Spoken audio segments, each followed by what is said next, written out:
Yes. Pero sa lahat, gusto kong pasalamat sa inyong lahat. Hindi ko kayo masyado makita, madilim. Pero, ito nga, dahil hindi ko na-expect na effort talaga kayo para magkita-kita tayo. And para lang makabuo tayo ng pang-block screening. Tama ba, Grace? Block screening. Kahit hindi pa namin tapos yung pelikula, kahit hindi nyo pa nakita yung trailer.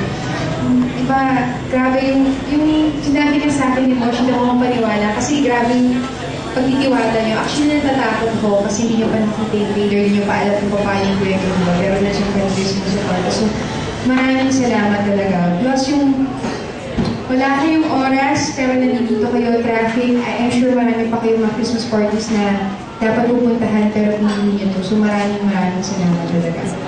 Well, ang 2009 sa akin ay medyo naging rough. Hindi pa ako tapos yun. Ang 2010 sa akin, so far, nararamdaman ko naman na unti-unti bumabago ulit.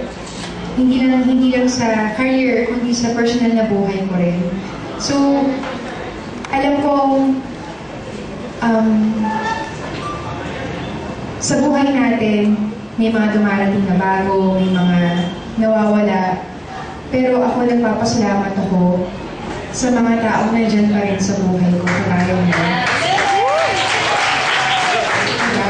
Kahit hindi masyadong smooth, of course, may mga konting tampuhan, paminsan-minsan, pero nandito pa rin tayo sama-sama. So maraming salamat talaga dyan.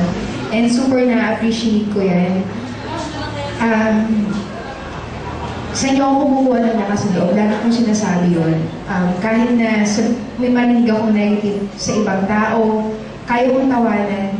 Pero pag yung angels na talaga nagsalita, doon ako na-apektuhan, hindi talaga ako nakapag-focus.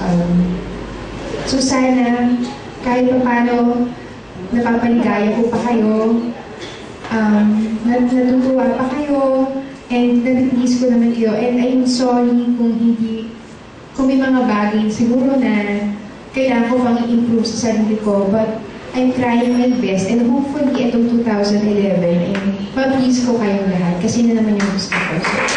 So, thank you.